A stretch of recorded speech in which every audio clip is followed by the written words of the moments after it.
mystery and horror, the air itself is filled with monsters. Children of the night, what music they make. He's alive! He's alive! Well, hello, all you monster fiends, and thank you for joining us for another deep dive, factoid-filled episode exploring Hollywood's most famous monsters. I am your mistress of ceremonies, Sam, and I am joined, as always, by Dan from Bleed and Marvelous. Say hello, Dan. Hiya. Look at that. 2 weeks in a row now. Well, I was going to speak some German and butcher that, or I was going to speak some French and butcher that. So I'd rather just stick with what I know. Please do, because Yeah. I'm sick of it. I'm sick of hearing German now. Or French. Can't quite tell which one it is. Or Italian.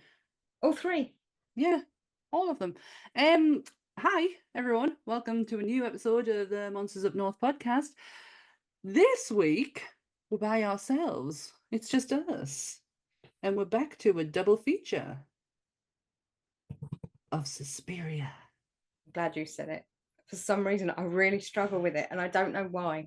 My brain can't put it together well enough, and I start saying something completely different. So Well, I can say it, I can't spell it. oh. Fun.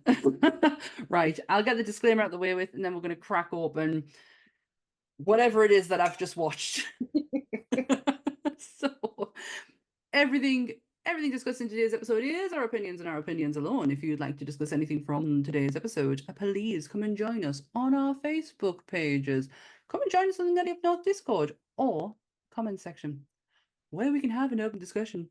But what we won't have is anyone coming for us and telling us our opinions are wrong, because we can all agree to disagree in fandom. So let's keep it fun, keep it kind, and keep the toxic behavior out of a nerdism. Don't be a dick. Don't do it. Just don't do it. Don't do it. It's so funny. I've been watching some old episodes because I've been pulling clips for TikTok. It took a long time for the "Don't be a dick" to come into place. You see, I was being reserved and grown and trying to be a professional. Do you know when you just? I was just when you're waiting for something, and I'm like, hang on, where is it? Where's it gone? I ended up. I was looking for the clips this morning, and I actually ended up watching in full our Pet Sematary episode. I still love that episode so much. I'm like, I can't wait to finish Doctor Sleep to now read Pet Sematary, even though we did that episode a year ago. Yeah. It is a year, because it was around this time, because we did Friday the 13th, because it was on October 13th. Do you know what? We've done over 60 episodes now, I think.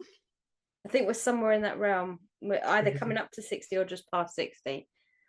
That's crazy. And yeah, we've been going a long time. I mean, we do have our little Christmas breaks because, to be fair, we need some time down.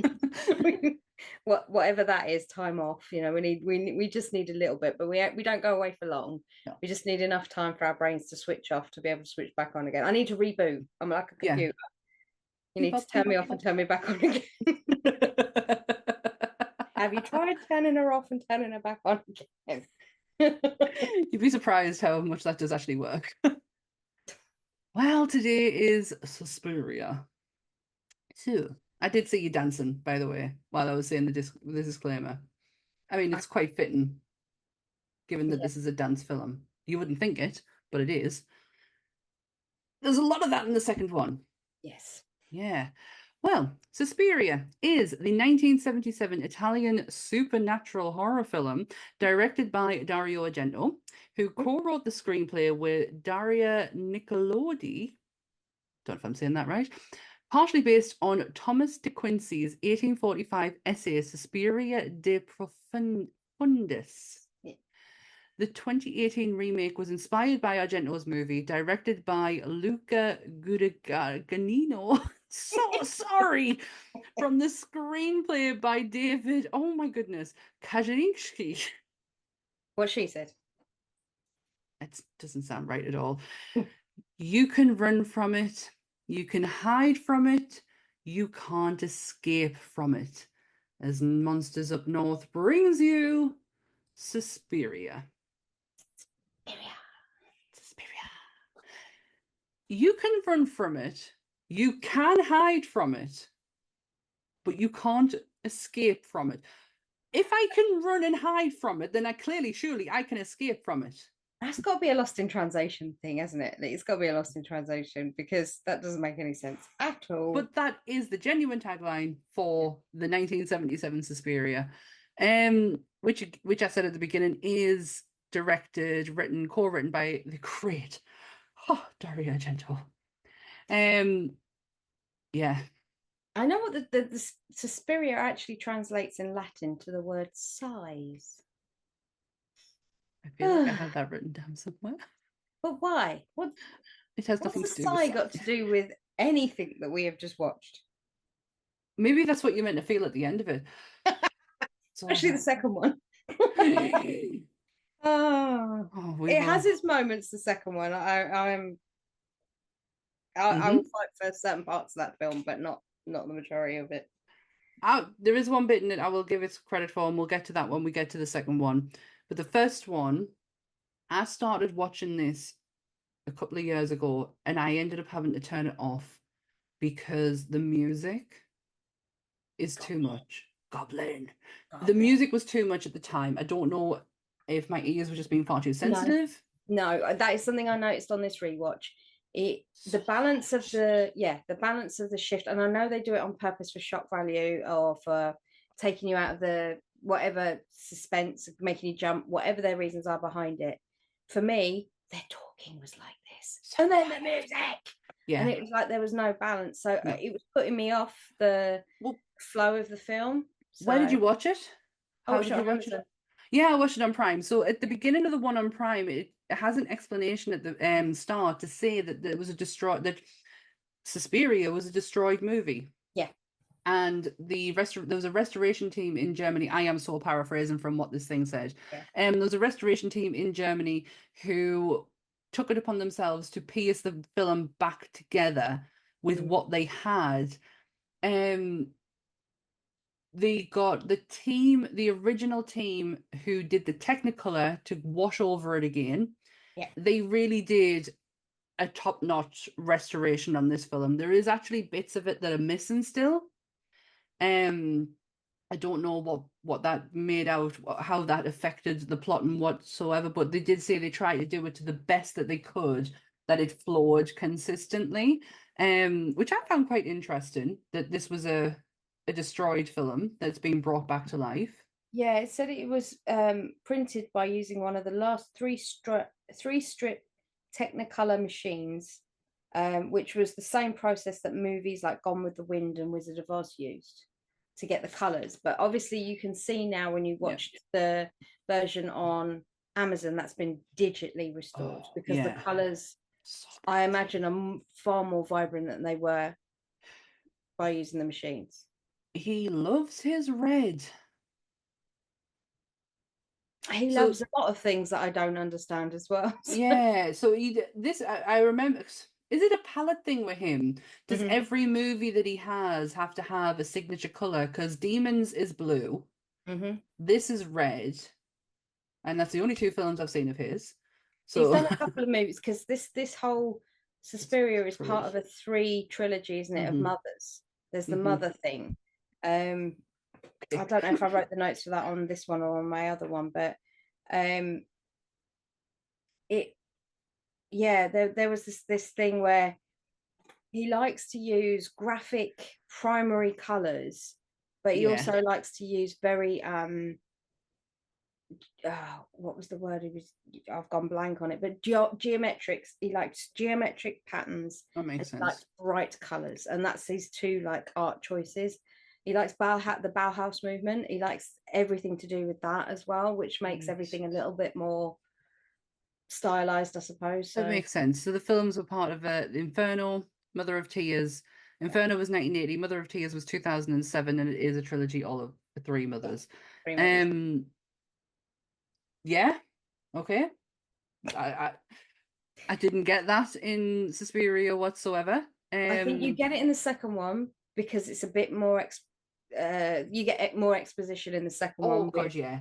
the whole thing, you know, whilst it goes off on its own thing, there is more exposition and you sort of understand it a bit better than the first one. The first one, you're not really sure what's going on 99% of the time until the last 20 minutes. I think you really sort of things start to really make sense as much as they can do. So yeah, because there's a lot going on in this, and it's really slow, and there's not a lot of dialogue in it, so you are stuck in places for quite a long time without a lot being said. However, that is not to its detriment. I actually preferred that because it gave me a lot of time to actually think about things. In a nutshell, Susie Banyan is the main character, or Susie Banyan, who goes to an elite dance studio in Germany. Yes, in Berlin. It's in Germany, yeah. And she arrives on a very torrential night to be turned away by God knows who, while another student is leaving frantically out of the building. Yeah.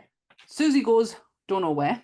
There's a lot of this in this, by the way. Mm-hmm. Don't know where. Susie goes off somewhere, but we follow the friend who goes to another friend's house. And we have one of the greatest death scenes I've seen in a long, long time. I mean, I have to be honest with you. This is where I actually did like if I'd have gone to see this in the cinema, I think people would have turned around and looked at me like I was gone out or something, because it was the bit where he was pushing her face into the window and she was full on window licking, like whole face pushed up against it. And I just couldn't stop laughing. I was like, that's not frightening in any way. She just was making a stupid face. I mean, obviously the aim was to try and give the suspense thing that she was going to go through the window. But when you've got a woman who's doing this and she's all like, it was a friend who got me. A friend, like, bearing in mind, okay, so set the scene. The girl is being followed by an entity she can't see. Yes. She's locked the door to her bedroom, and this entity manifests into a hand that a hairy arm of Dario Argento literally pulls her head out of the window. And this tirade of attacks happens. By the way, you don't ever see her leave the bedroom. She just automatically ends up on the roof. Yeah, I thought I blinked and missed it. I couldn't work out what happened. I was like, how's she out there now? But this is this is my thought process, is that missing scenes. There's missing things. Because she literally does just end up on the roof. All while that's going on, her friend is trying to get into the bedroom by frantically screaming and banging at the door. But then she doesn't just do it to that one. She goes to all of our neighbours, who aren't home, by the way, and she does it to them too. She just, it's the scream. She doesn't know what she's screaming for. No. The whole of that scene where you just see the arm doing all the stabbing and the nonsense, that is Dario's arm and hand. I did think the bit that was quite clever was when they showed the fact that he'd cut her, like her sternum, and her beating heart was showing, and they showed the beating heart being stabbed and then the blood coming out. I thought that was clever because you're talking 1977, so they shot this in 1976 when this was shot. I mean, practical effects were in a good place. We're talking Star Wars was 77, so we're not talking you didn't have your ILMs and your Lucasfilm. No, but there was things starting to progress, wasn't there?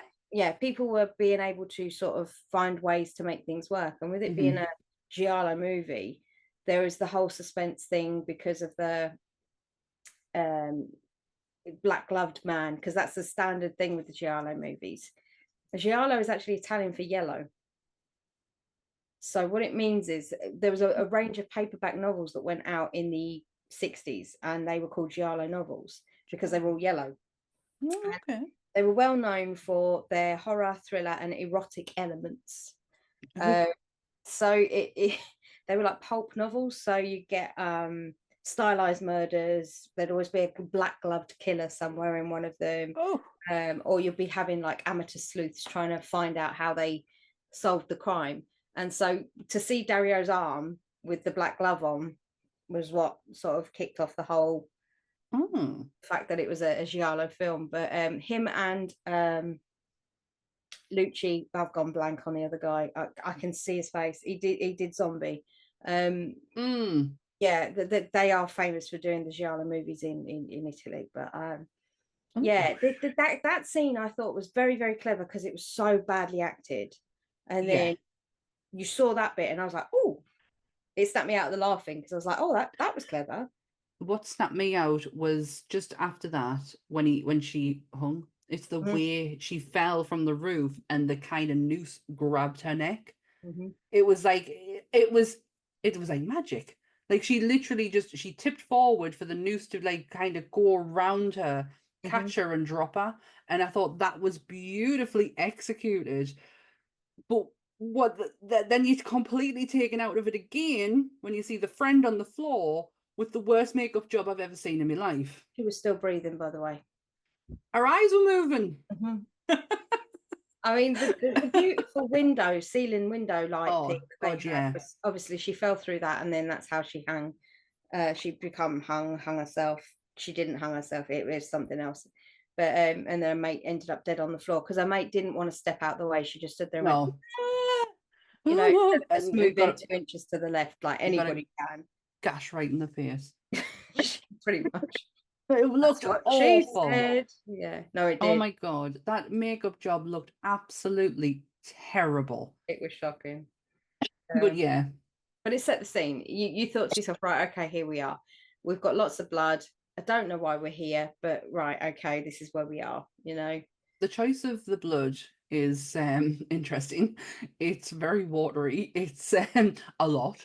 And it goes with every bit of red that is used in any form of clothing, architecture. It's exactly the same color. The architecture in this movie is fucking beautiful. Like, I don't believe places like this exist.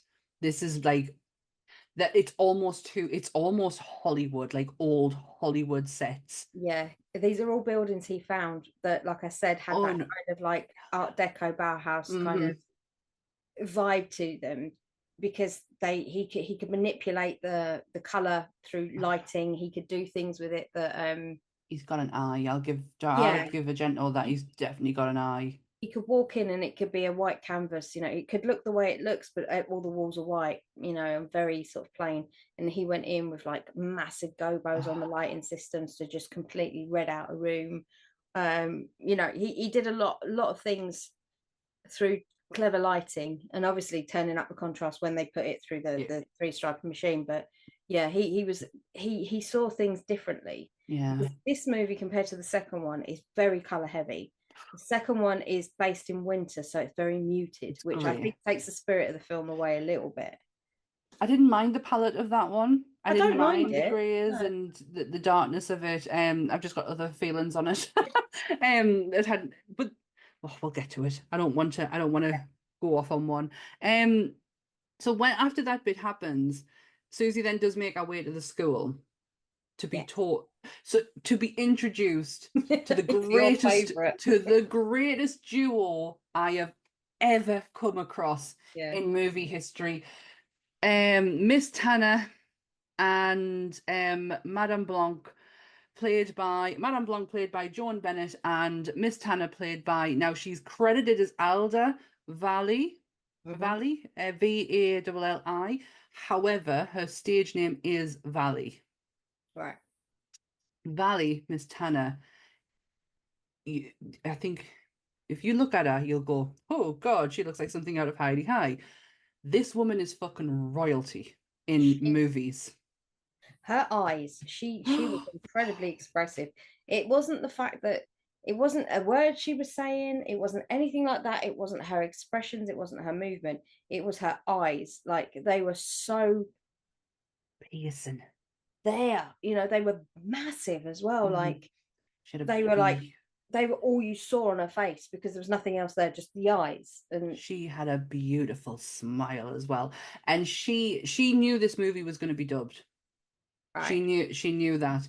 The only person who isn't is Joan Bennett, and main star Jessica Harper. Mm-hmm. If they are, they're dubbed by their own voices. But she overemphasized every word to make sure the person, whoever was doing her voice, would be able to pick up what she was saying. So she spoke like that the whole way through. Amazing. She did it was a purpose decision that she made. But yeah, she is royalty. The credits to her name are unreal. She equates to the likes of Marlene Dietrich. That's where she is in the caliber of movies, not Hollywood, because she didn't go to Hollywood. She was an Italian film actress, and she's just amazing. Not as amazing as Joan Bennett. Joan Bennett is royalty, is Hollywood royalty, because she comes from a long lineage of Hollywood actors, to where she ended up marrying a producer and had one of the biggest Hollywood scandals that broke her career. This is the last movie she did. Yeah. I mean, she died in 1980. Right, but so 3 years after. I think it was 1980 or did she say no? Because she saw 1986, I want to say, because she was in the midst of the 90s. Or was she in the midst of the 80s? Hold on, because it's quite important to the story when she died. 1990. All right. So the whole 80s had been. So the scandal, her husband, who was a big Hollywood person, was a very slightly jealous man. And she and her agent were walking. So her car was parked outside of a Hollywood backlot. He then drove past and saw her car and went, "Oh my God, there's Joan's car," and parked up near it. Not next to it, but near it.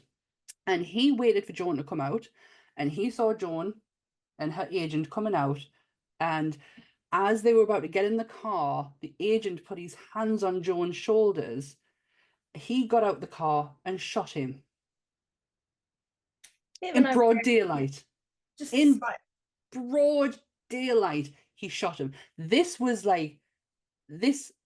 in the midst of the 50s, 60s. This broke her career. He got locked up, claimed jealousy, the whole crime of passion thing, yeah. He didn't serve a lot of time. The guy survived. He's a shit shot. All right, good. But yeah, and so this actually, she didn't work properly again after this scandal. She clawed her way back through television, but not through movies. This was the last movie that she ever did. I'm pointing to my laptop like you know what I'm pointing at. But yeah, Suspiria was the last movie she did. She will always be grateful for Argento giving her that last hurrah. Yeah. But yeah, TV is where she had to go back to the stage. She literally had to start from the bottom and work her way up. And she only ever got back into television just before she did this. And she proved why she is who she is, because she proved it with the amount of television awards that she won for her part. But yeah, that nobody wanted her. Nobody touched her after that scandal. But what she said was, she did an interview in 1986 and said, if this happened today, nobody would give two shits and I would be still working the movies. Correct. Yeah, 100%. But because it was the 50s. When they originally wrote the screenplay for this, Dario and the other guy that I can't remember, you said his name earlier, they wrote the screenplay, and the problem was they wanted to use 12-year-old children. Yes. For the dancers and for the school. But even his dad said, because obviously if you've watched the original, you'll see his dad's, I think it's Sergio Argento. Salvatore, that's it. And it comes up at the beginning, and his dad was like, hell no, you're pushing it too far. So confused me at the beginning. I was like, hang on a minute. Yeah. Salvatore? But he told them under no circumstances was he to use children. But what they didn't do is they didn't change the dialogue. So when you're listening to them talk, it's written for children, hence why Makes so much the sense. original script isn't flowy, it isn't flowery, it is just very to the point. That makes a lot of sense now. I didn't realize that the script hadn't changed. Yeah. The other thing about it was when you went and you were talking about all the dubbing, a lot of them didn't speak English. Yeah. So what they did was they didn't have a sound man on set. So they filmed the whole thing through the cameras, and then they went in and they did their voiceovers afterwards, and they didn't always have, like you say, that the original person playing the part. It wasn't always the case. No, that's why she made sure her voice was emphasized. But if you actually watch, there are some people who are speaking in German or Italian or French, and they're being dubbed over in English. Yes. So the bit you will notice it the most at is where Susie goes to the college, the university, to speak to her friend. Who did you recognize her friend? The young guy who introduces her to the other older guy. The young friend at the university is actually the head vampire from Blade. You know, the guy that Stephen Dorff takes him out. It's him. Yeah, it's him. Whoa. I can't remember his name, so I do apologize. I didn't write it down. Usually I do, but I didn't. Do you know?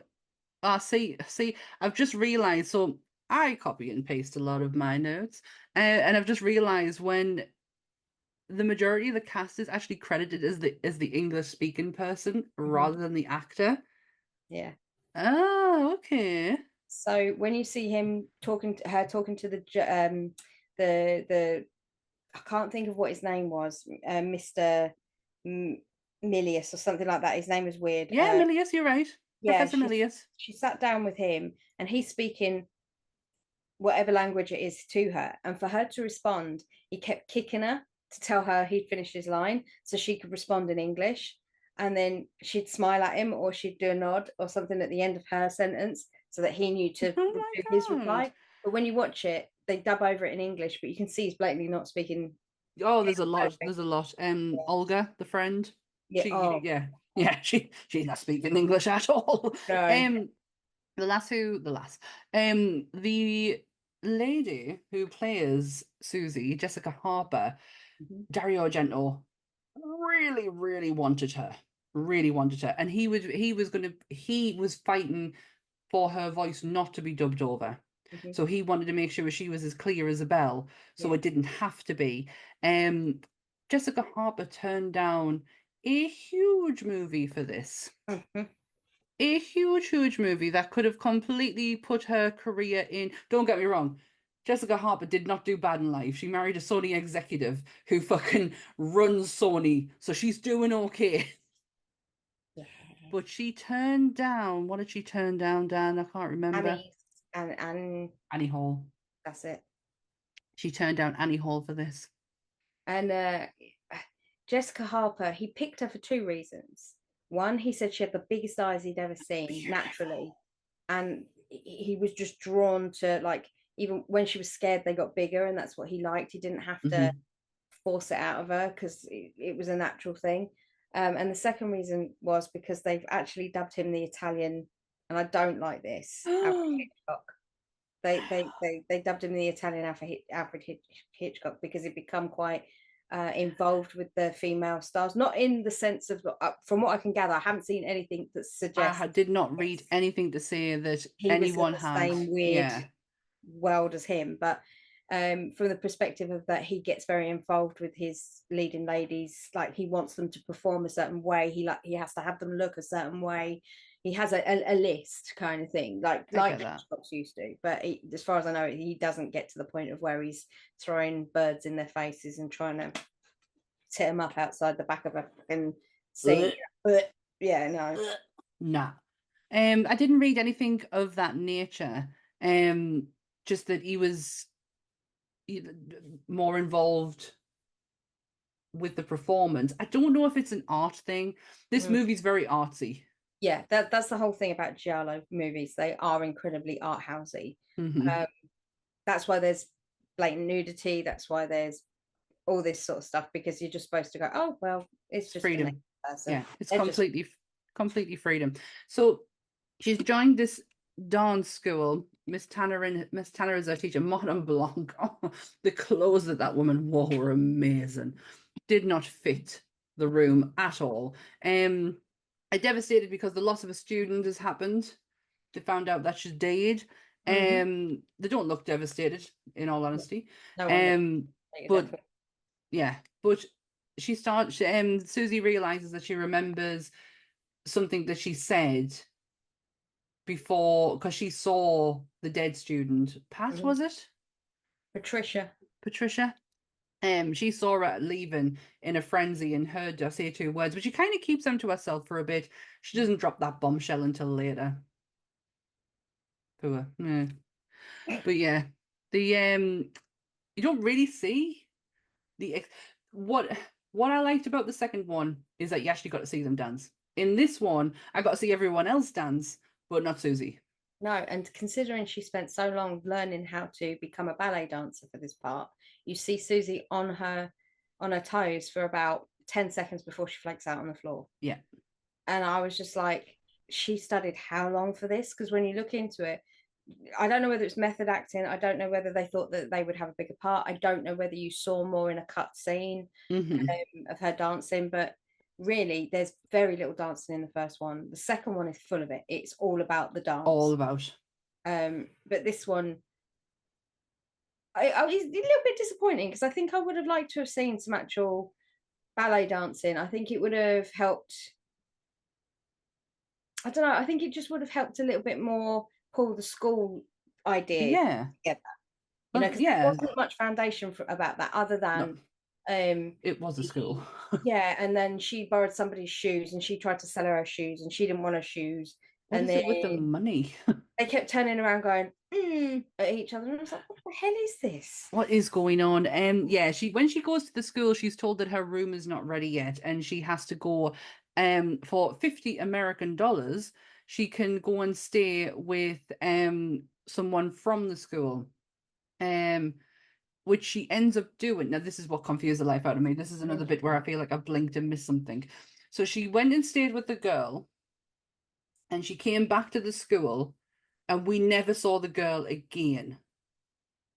She's never back in the school at all. No, I don't think so. And I don't remember her being anywhere else at the end either. You know, she's not seen at all, not heard of, not spoke of. It's like she didn't exist at all. Because when something happens in the school where, where is it? How does she end up back in the school? She comes to get her to take her back, doesn't she? Or something. No, that's it.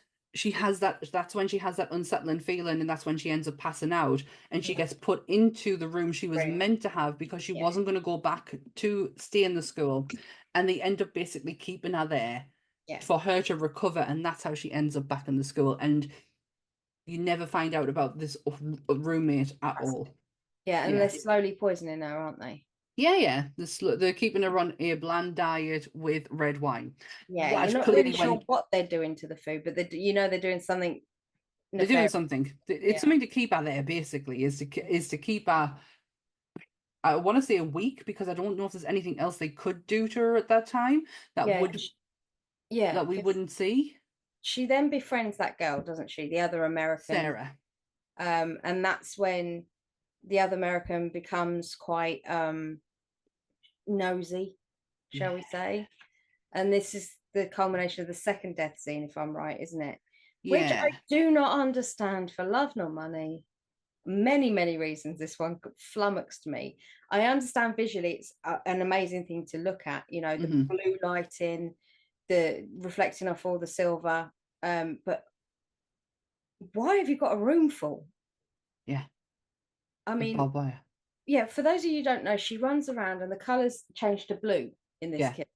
And she's running around trying to escape something. You don't see what it is, but she's trying to escape it. She climbs through a window, but ends up I don't know whether she goes through the window to get into the barbed wire room, but somehow she ends up in this room of barbed wire. Bear in mind, it's not barbed wire. It is just wire. It is just rolls and rolls of plain wire. But there's a wire.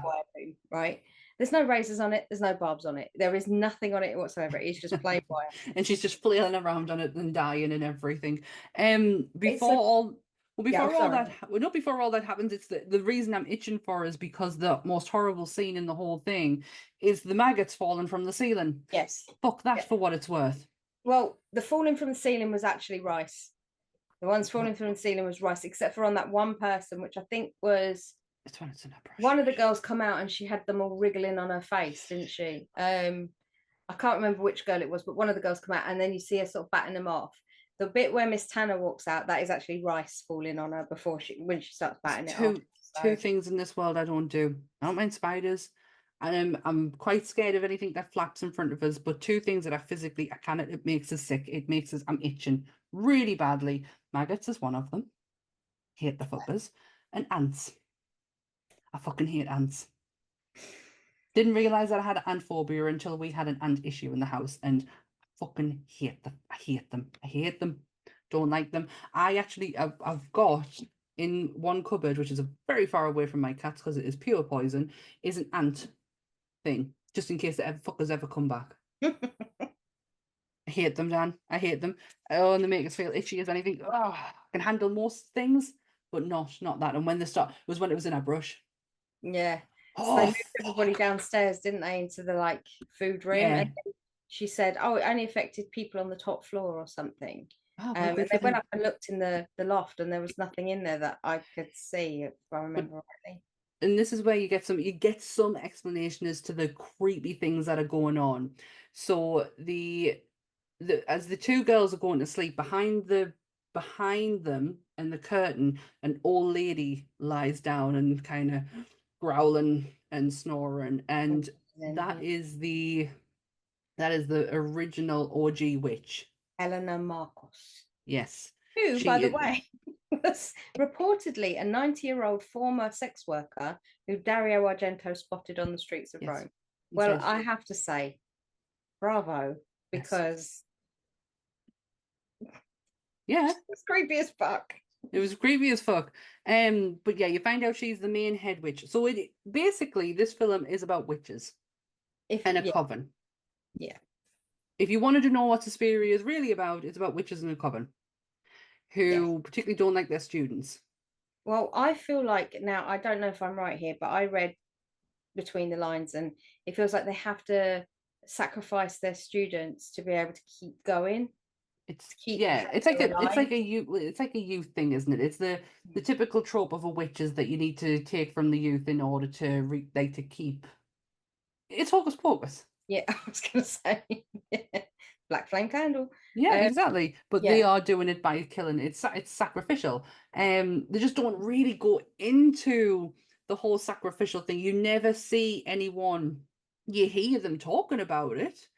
But you never actually see that side of it. And I felt like I knew where he was going with this because at the time of the 70s, there was a lot of movies of this nature. Satanic yeah, exactly. So, but when it wasn't being explained, I was like, oh, just a bit more, just a little bit more, and you would have been fully there. Because I'm going to put this out there. I really enjoyed this movie. I actually really enjoyed this.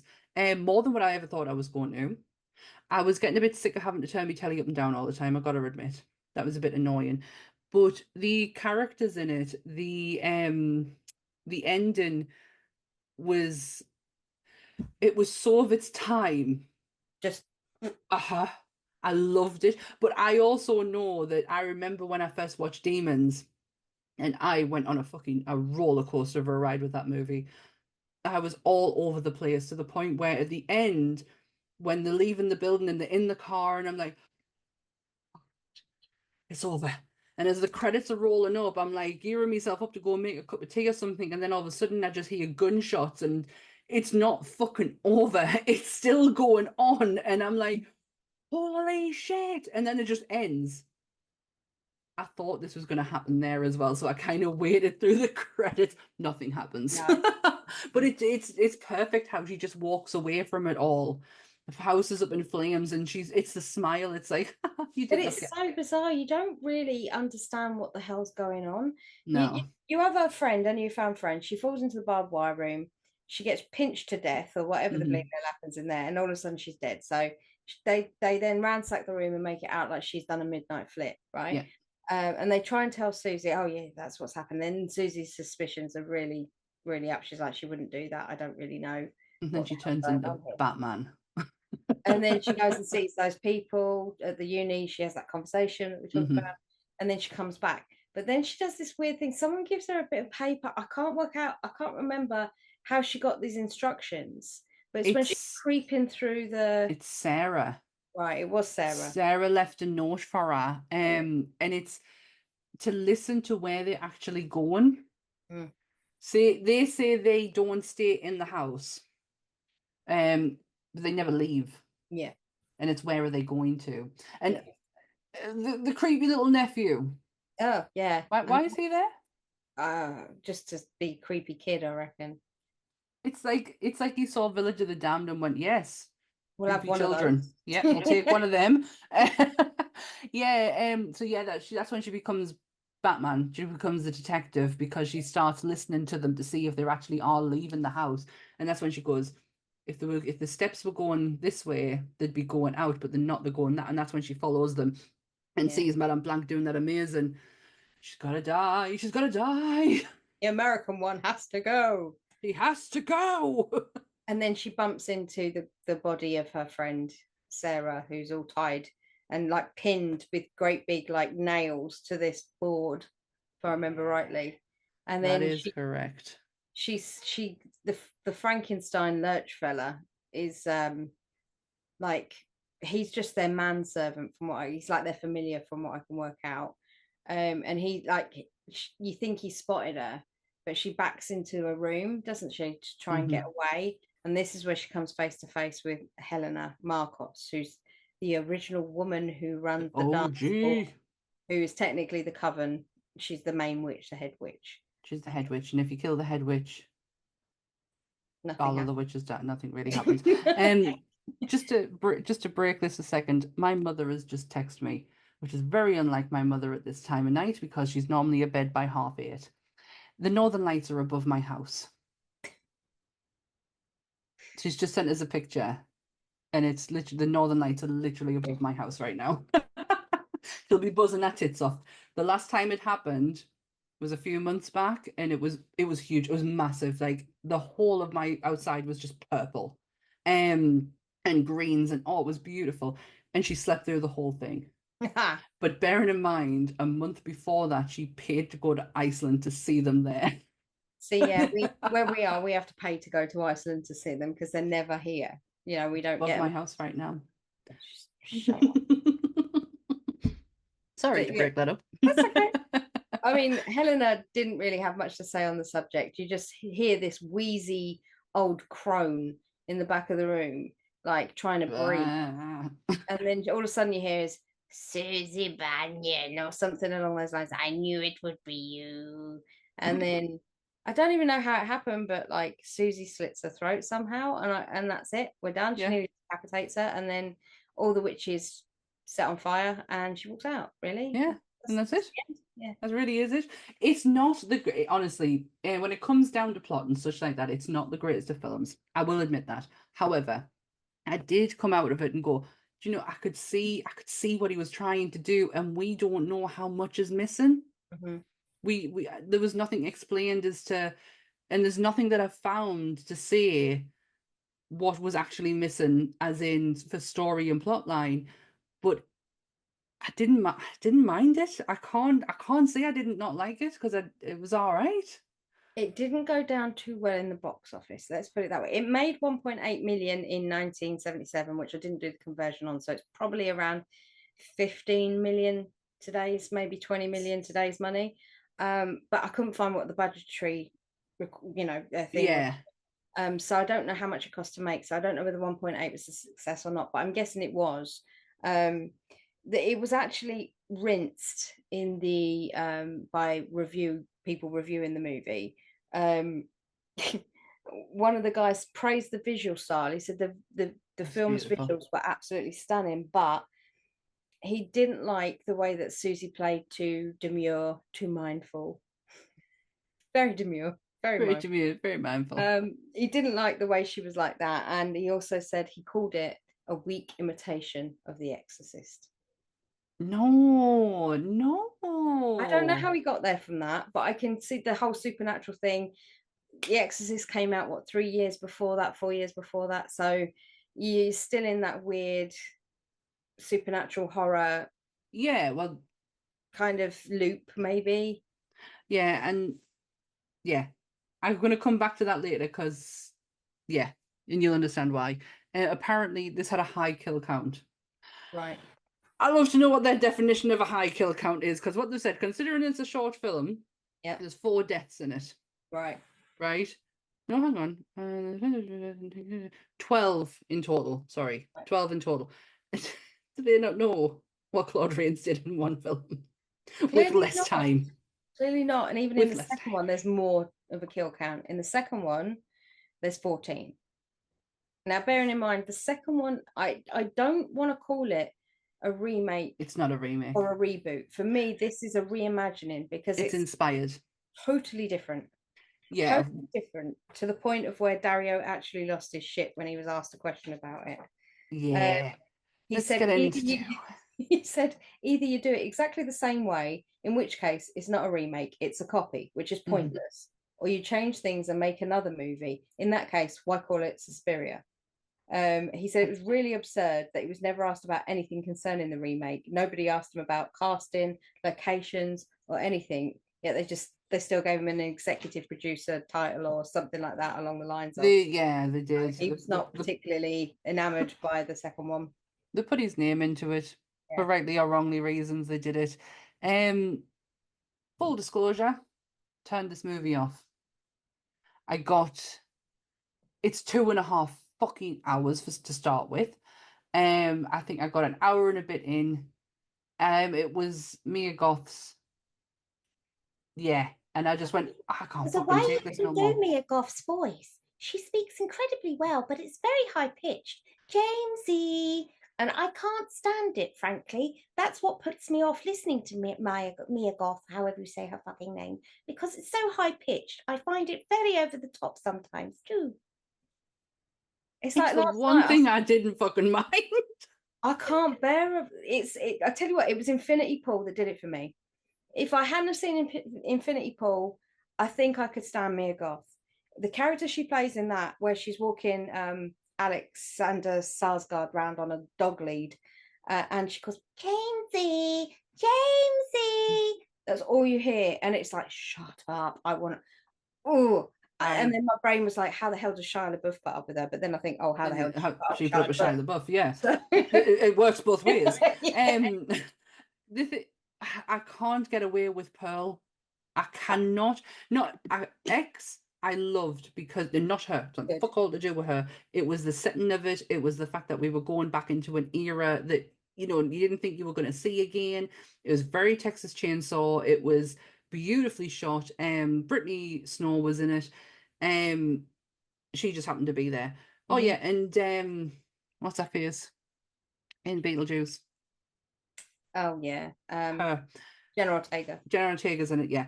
And then Pearl, and the most unwatchable film I've ever. And it's terrible. And then I watched X, and I just thought, this is not a good character to do a full trilogy on.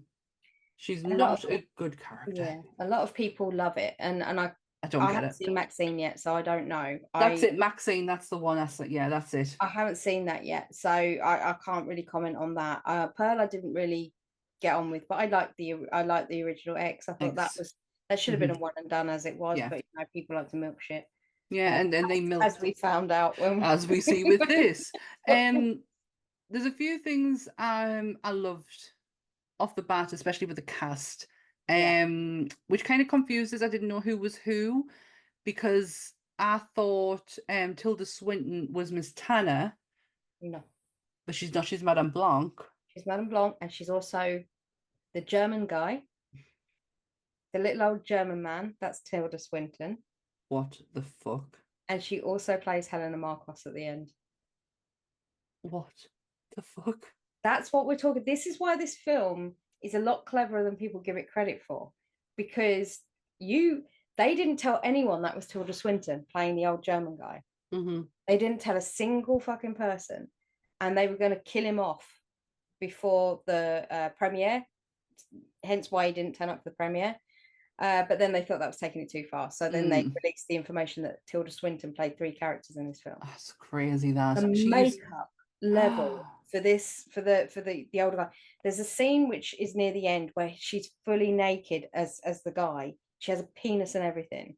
Like, they went to town. She insisted they gave her one because it made her feel more like the role, the manly role. And you know, anybody that knows anything Tilda Swinton, I expect she's incredibly Stanislavski method. She's very much like in the film. She's gonna do it. She's gonna do it. She's all in. Yeah.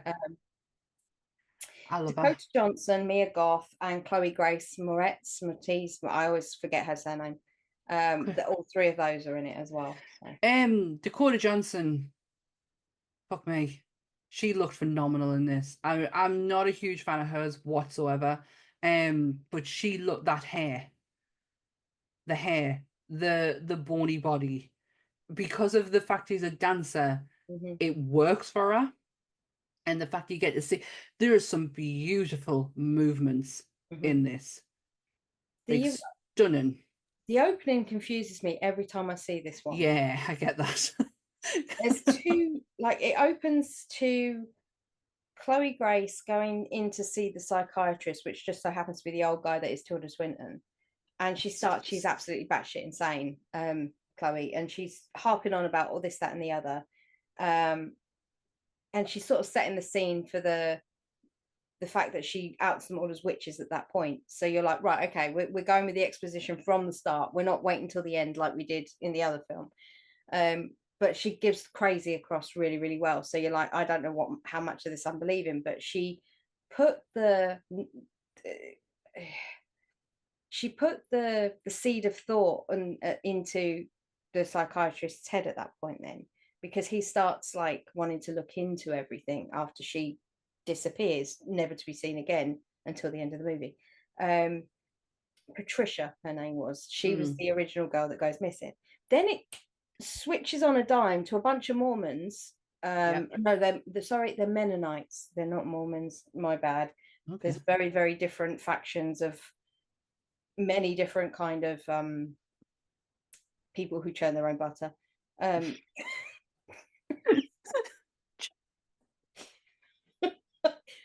Sew their own sheets. Wax their own candles, you know, sort of stuff. You know, these modern types. Yeah. Yeah. And Ohio. So remind me not to go to Ohio. You'll not be welcome. She's classed as a rebel because she used to run away and go and watch these like big stage shows when she was younger, because all she ever wanted to do was to dance. But she was supposed to be a good Mennonite woman and look after her mother, and her mother died, and then I think that gave her the inspiration to just up and leave.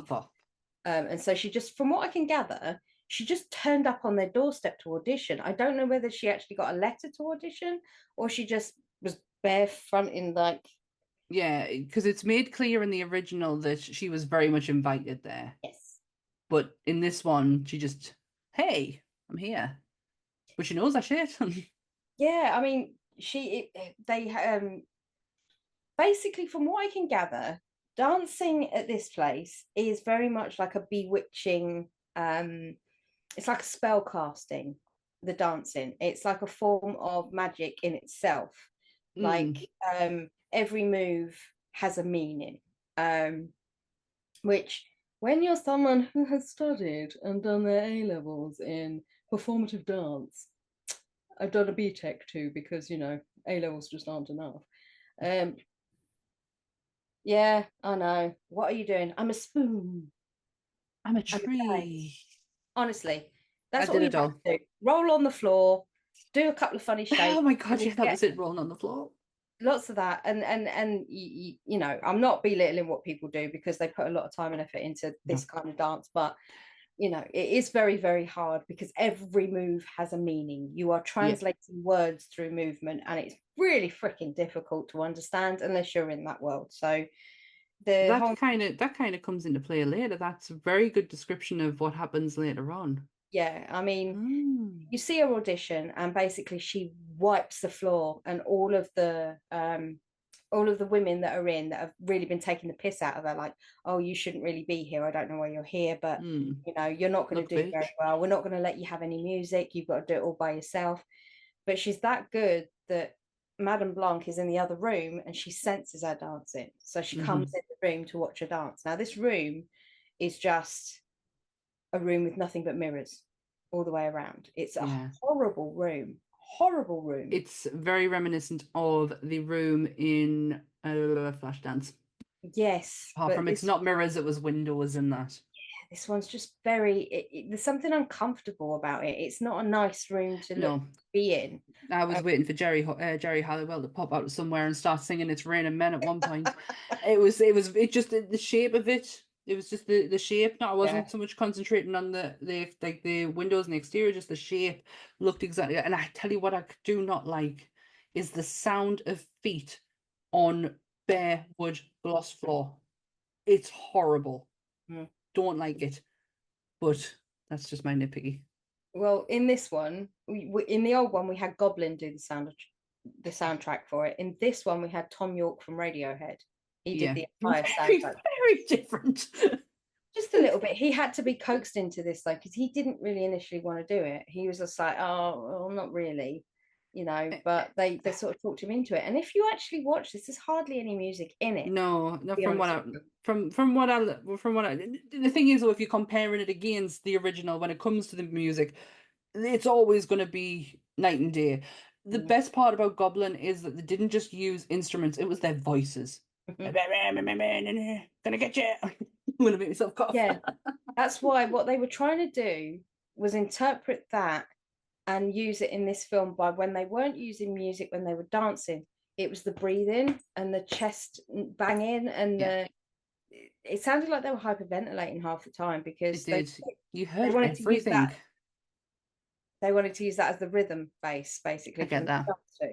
No, I get that because you literally heard everything, every breath, It's like when I do yoga and I can hear my instructor breathing.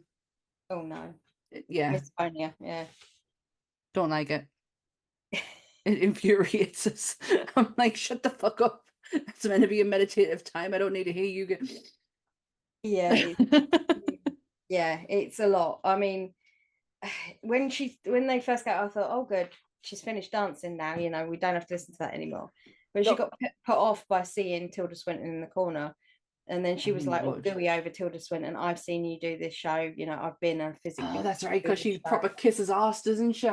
She's like, it's when she goes, "You've not seen this dance. We've been doing this for 4 years, and you think just from a viewing that you can do this?" And she's like, "I saw you perform this dance at such and such," and then she does it, and it's like, okay, bitch. And everybody's like, and you can see they're all like looking at each other as if to say, "Wow, she really does know this."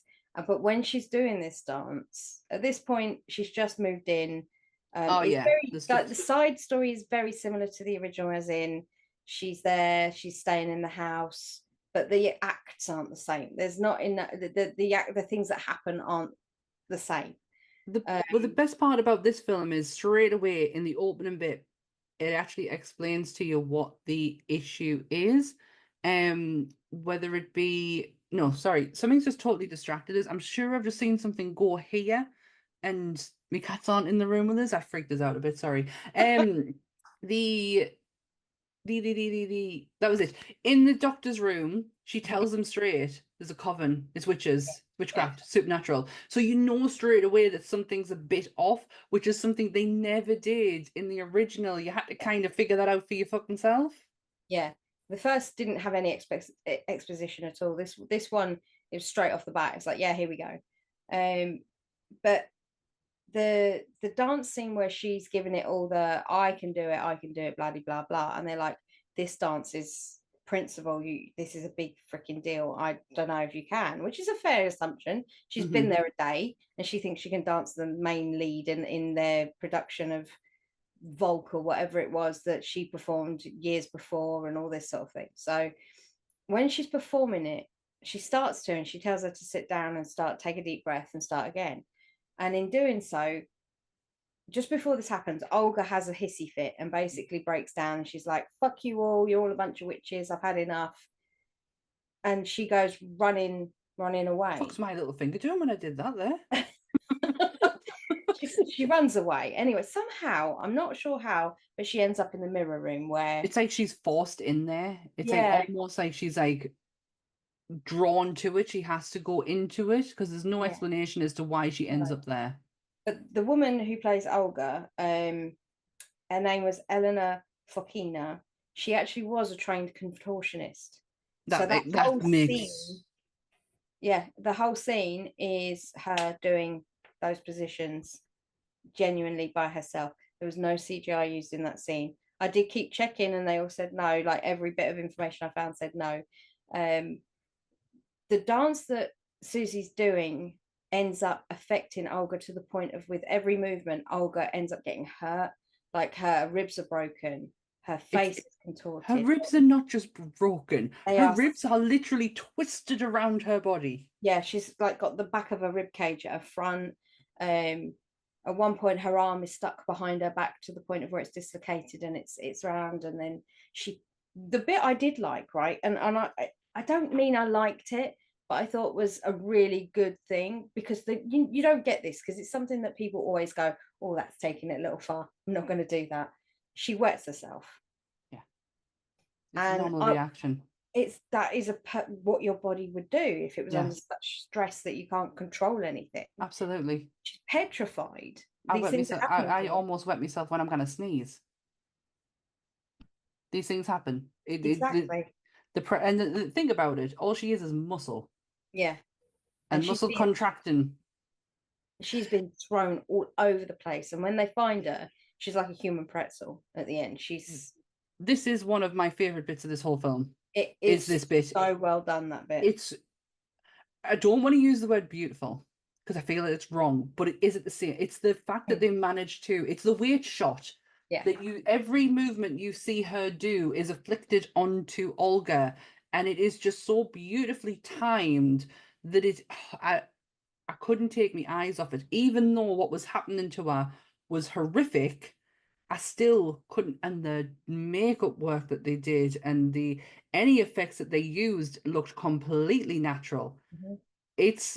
It was the one thing that kind of gripped us. My only issue with this film, and the reason I turned it off was getting too much. It was just getting far too much, and I was like, no, I can't do this anymore. It's almost like it's trying to be smart for smart's sake. Yeah, that is exactly what someone said. This is a dumb version. This is a dumb movie for smart people. Mm-hmm. So look at how big and clever we are.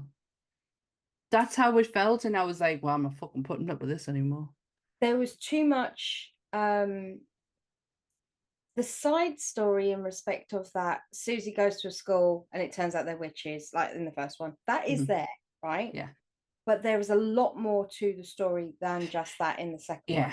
There's a whole revolutionary thing going off. There's bombs being dropped. There's all sorts of things. And it turns out that the witches are also a front for some sort of terrorist group as well, which is only alluded to a little bit, and they sort of then sweep past it. It's like, it's unnecessary part of the story. You do not need to know any of those things.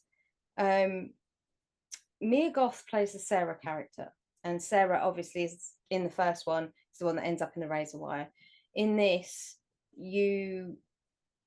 nothing happens to Sarah till the penultimate end, which I'll tell you about when we get there. But there's not really much more to say. The kills are really that kill is the most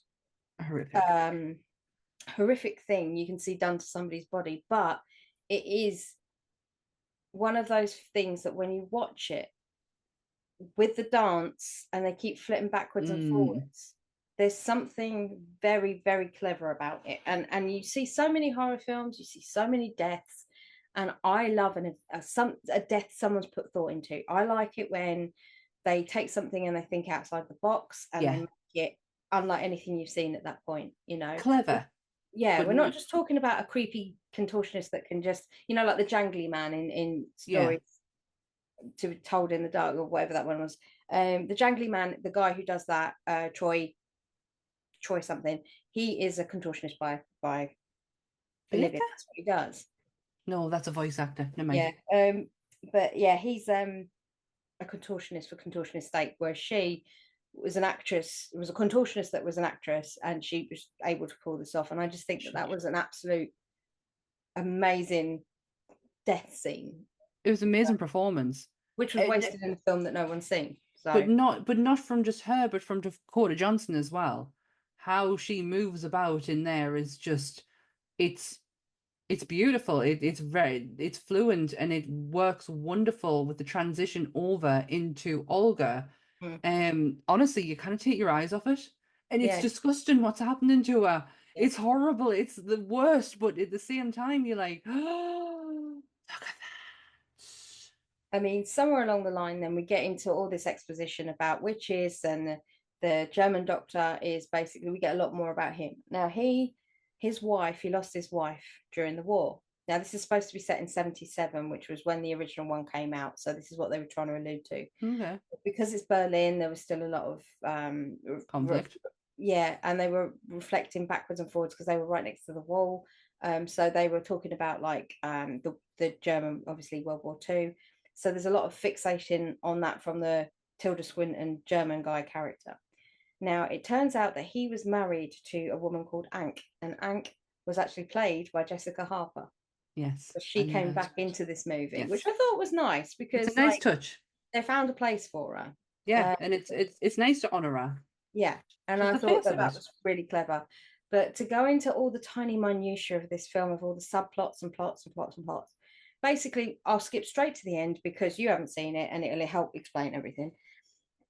They go to a point where they're going to do their main performance, and you have the German doctor in the audience. You've got Madame Blanc to one side, Miss Tanner. They're all there waiting for the girls to do this dance. Now, Sarah is nowhere to be found. She's somewhere in the back, and all you hear is this almighty scream. And somehow, and I think it was one of the witches that did it, but I can't really remember this bit. Her shin bone goes through her leg, Mia Goth, and you see it sticking out. She is screaming and screaming, and the witches basically come up to find her, and then they heal her leg. They literally run their hand over her leg, and it's healed. And then they send her out to do the dance, and they do this dance, and then everything was going like they're in this pattern that was in the book that Grace had, and it's all very sort of like coming together at this point. And all of a sudden, I don't know whether it's like the spell breaks or the illusion breaks on Mia Goth, but her leg goes in the middle and she goes down like a sack of shit, and the dance has to stop. And they are so angry, the witches, that the dance had to stop, because obviously the dance had a lot to do with summoning something, or it was getting like some sort of ritual, part of the ritual that they needed for the sacrifice, which is the next part. So this is the bit that I really loved about this film, which is the bit you missed. A long way forward. Like I said to you, it's an incredibly slow movie, but that last sort of 45 minutes, hour is really great. It's for probably me. Around about the time I turned it off as well. You see her, she finds her way down into this basement, and in the basement you have Madame Blanc, obviously Tilda Swinton as herself, and then you've got her as Helena, which is just this gelatinous old lady. She looks like one of the Cenobites. They make her look like a Cenobite, like nice. You know, Butterball, is it, with the tiny little the tiny legs? That's what she reminded me of, like a wig, and she was all just skin, and she was overweight, and it was all like a Shar-Pei dog, and she was all slimy, and she wasn't crusty like the original one. She was slimy and thingy, but Miss Tanner just kept constantly stroking her head like she was a dog. It was something very unsettling about that.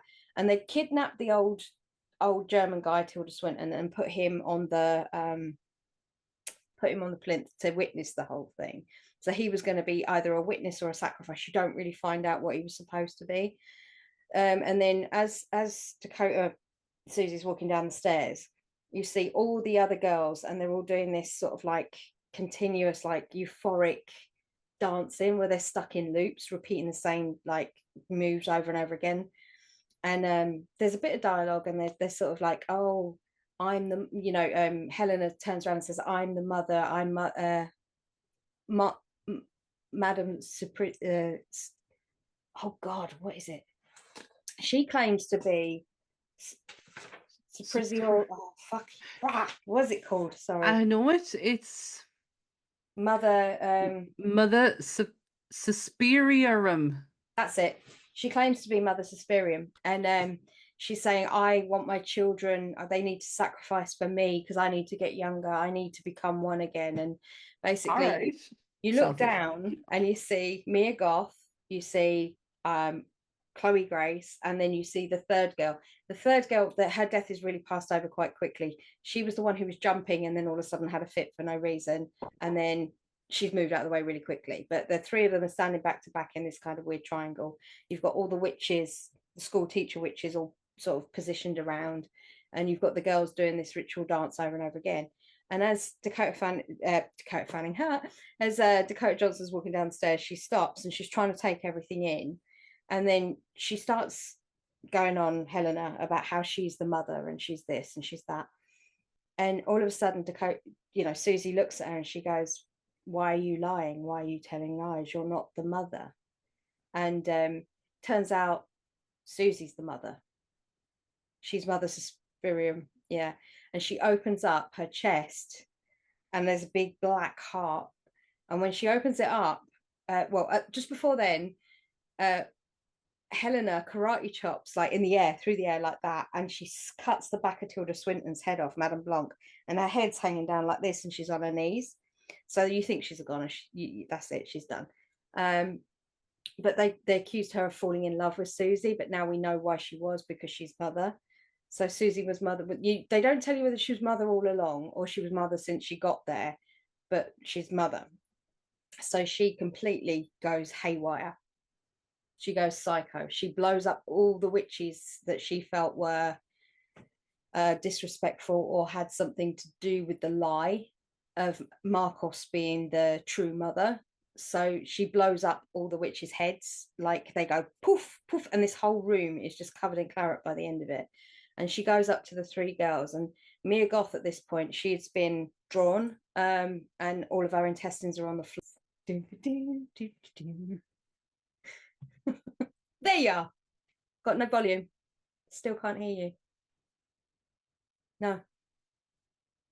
Yeah, you. Nothing.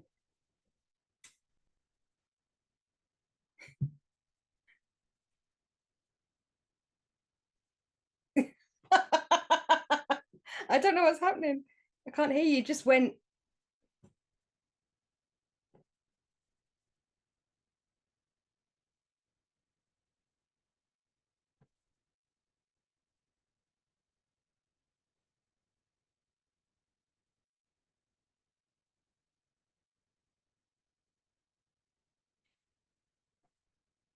We can always cut it and then record the last little bit again if you want to.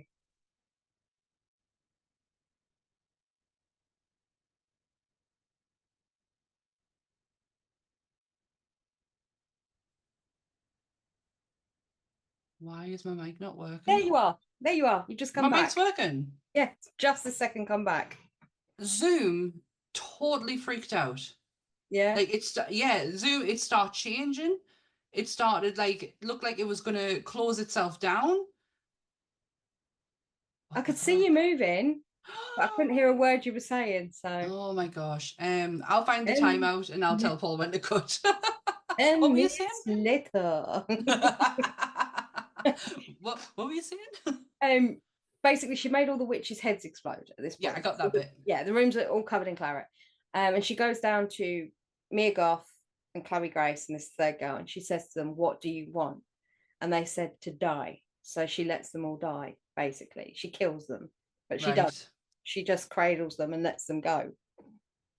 Because they're all being kept alive for the ritual. They're not actually alive. They're like, Chloe Grace is all moldy and like decomposed, but nothing's fallen off of her. But you can tell she's been dead for a while, kind of thing. And obviously, like I said, Mia Goth's been drawn, so she's not got any internals at this point. Nice. So she takes it out on them, and she starts going around, and she goes up to everybody, and she's looking around the room, and she's trying to work out who is a Mother Marcos believer. And when she works out who is who, she shuts her heart back up and she just walks out. Oh, And well. yeah, it's like, it's very bizarre at this point. Then next thing you know, you see the house mother, not Mrs. Tanner, the house mother, the crazy blonde haired lady. Yeah. Take the German Tilda Swinton old guy out the door and starts walking him home. And he trots off to home, and he gets in bed, completely verschnickered. He hasn't got a clue what's going on. And he gets in his bed after he's had a shower and everything, and he's sitting there, started looking at because they make him hallucinate to bring him to the thing. They make him hallucinate about his wife. And when he sat in the bed, he's reading like the Aryan journals from when they were in the war, him and his wife, and all this sort of stuff. And next thing you know, Dakota, Susie is sat on his bed, and she's apologizing to him after all. He's witnessed this whole thing in his butt nakedness. And I say butt nakedness, it's Tilda Swinton in a suit. But she apologizes to him and said, that's not, my children should not have done that to you. I cannot apologize enough. That's not what we're about. It's not what I'm about, but you have to understand that there are things that I feel like I owe you. So I will give you the information about your wife that you so longly, you've been looking for so long. And basically she explains to him how his wife died, because he had no idea what happened to his wife during the war. She just technically vanished, and he didn't know. So she informs him that she was unfortunately someone who was put in the gas chamber or died of exposure. It gets a bit muddy just there talking about it. But she says to him, like, she comforts him. She says, her last memory was of the time you took her to the concert, and that will, when you went to see Mozart, that was her favorite memory, and she wasn't afraid when she died, because the last thing on her mind was you. And like she said, I owed you that for what happened, so I'm giving you this as a gift. And she said, but I can't let you remember what happened. And she sort of erases his memory. He has a fit, and then she said to him, you'll not remember anything after this. So she lets him have his moment, with the joy of finding out, that then takes absolutely everything away from him. So his housekeeper comes in the room, witnesses the fit, tries to calm him down, and he just asks who she was. He doesn't have a clue who she is. So even his housekeeper, memory of that's gone. Oh my God.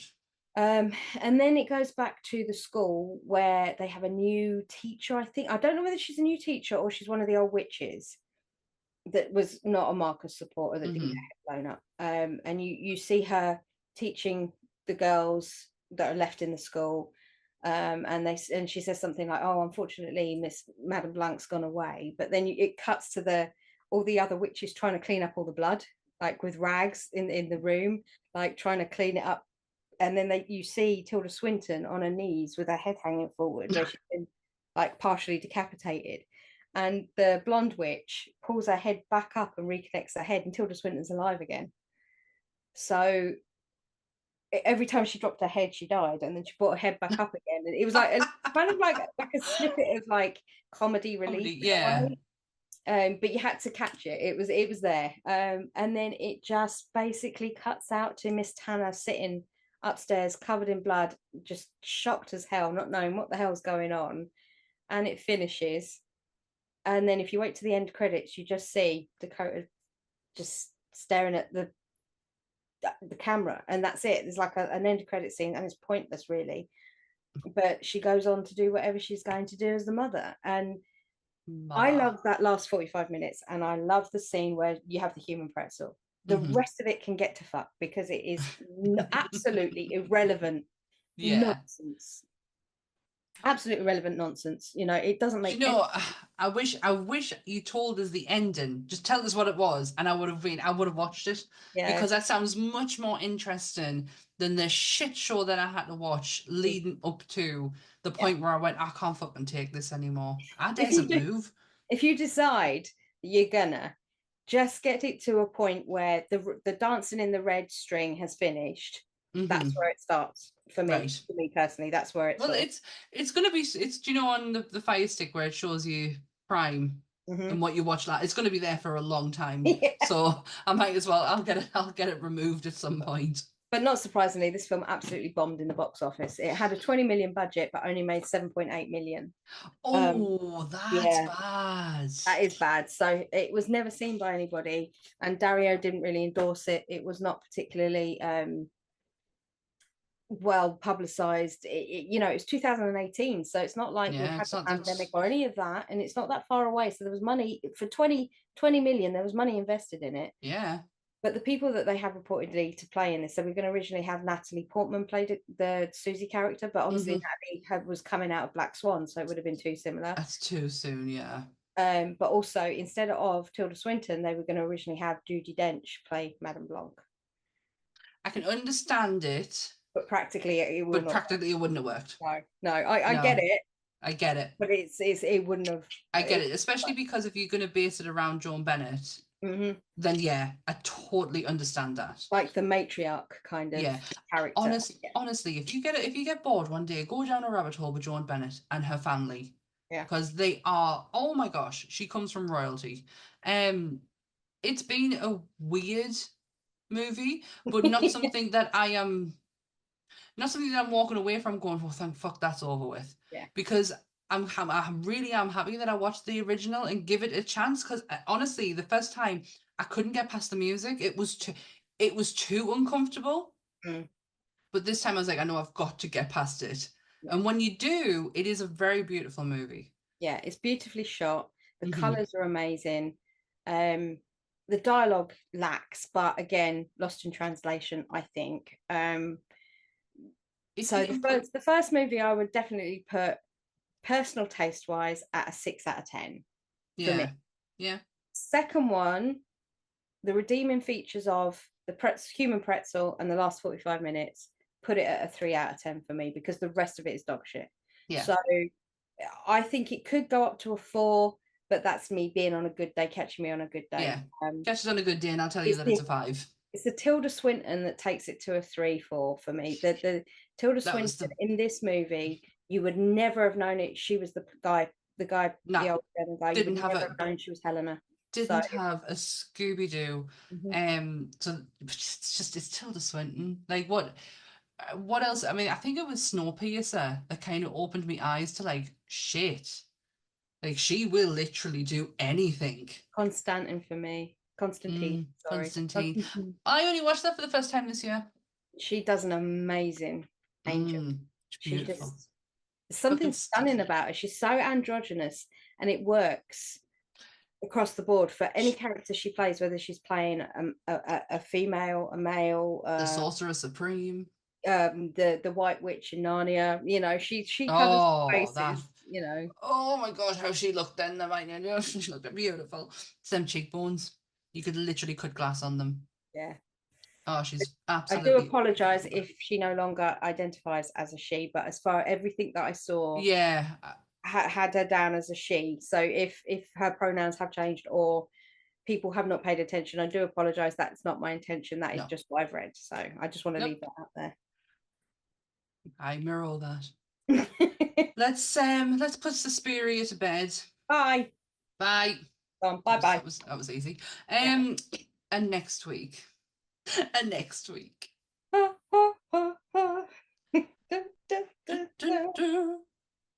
is a Vauxhall Nova. What?